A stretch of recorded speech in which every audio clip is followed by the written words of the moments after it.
Mariin po naman ang pahayag ni Pangulong Rodrigo Duterte, tatapusin niya ang laban sa ilegal na droga dahil tunay niya na nakakasira hindi lamang sa sarili kundi sa buong bansa.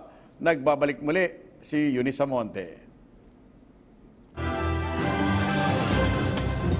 Muling hinimok ni Pangulong Rodrigo Duterte ang sambayan ng Pilipino na tigilan na ang paggamit ng pinagbabawal na gamot. Sa kanyang talumpati sa Biñan, Laguna, nangako itong tatapusin niya ang kanyang natitira pang termino hanggat hindi pa nauubos ang problema ng bansa sa ilegal na droga. Ang problema niyan, ang kapalit, ang bayan ko. Yan ang mahirap sa lahat. Because it creates social dysfunction from one family to another.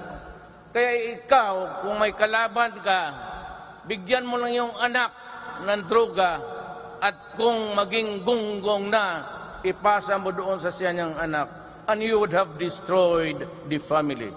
Now, tanong ko sa inyo, ilang pamilya nasira dahil sa droga? Ayon sa Pangulo, ang problema sa droga ay kargo ng bawat Pilipino, lalong-lalo na ng mga pamilya na nasisira dahil sa mga kemikal ng ilegal na gamot.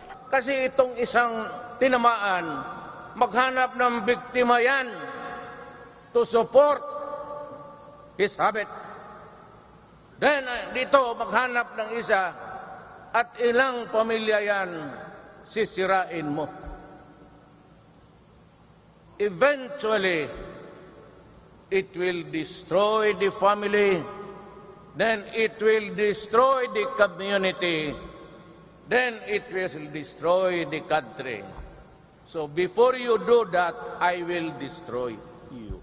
Aniya, gaya na nangyari sa Marawi City, pera mula sa shabu ang pinagmumula ng mga mas malalaking ilegal na gawain at mas malaking damyos sa mga inosenteng mamamayan. Alam mo, ang Diyos mas binigay pa sa akin. The presidency, I said, is a gift from God. And I will not waste that gift.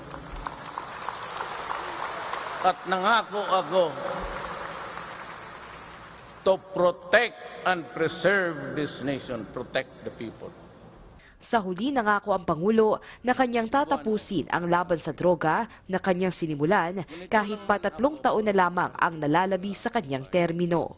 Aniya, malayo-layo na ang itinakbo ng war on drugs ng pamahalaan kung saan libu-libong buhay na rin ang nabago at naging panatag na mapapatunayan naman umano ng mga ordinaryong mamamayan na naniniwalang mas ligtas na maglakad sa mga kalsada.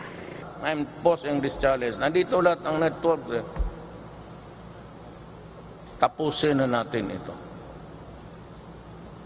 I'll make you that solemn promise. Kung paabutin ako ng Diyos 3 years from now, may 3 taon pa kasi ako, tatapusin ko talaga ito. Eunice Amonte para sa Bayan.